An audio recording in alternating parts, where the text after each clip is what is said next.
কোরআনে বলা আছে, আল্লাহ কোন মানুষের ভেতরে রূহ বা আত্মা দুটো প্রদান করেননি।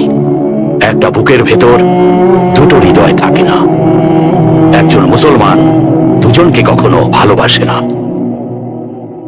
মুসলমান হয়ে সে জিনা করতে পারবে না, আমানতের খেয়াল রাখবে, যাই হয়ে যাক 5 ওয়াক্ত নামাজ আর দোয়া করতে থাকবে, যাকাত দেবে, ফরজ।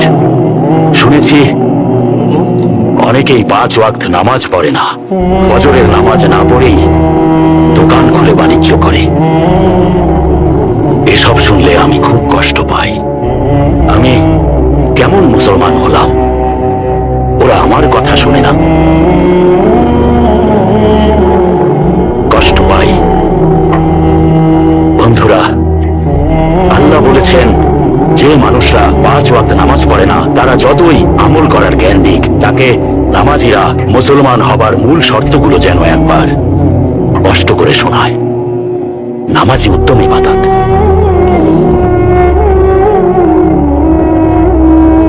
আমি মুসলমান,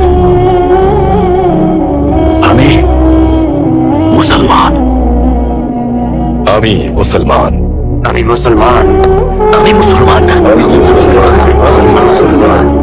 তাহলে আল্লাহ আমাদের মুসলমান হিসেবে যেন সম্মানের সাথে আমাদের শত্রুকে পরাজিত করার শক্তি দেন। আমিন, আমিন শেখ, আমিন।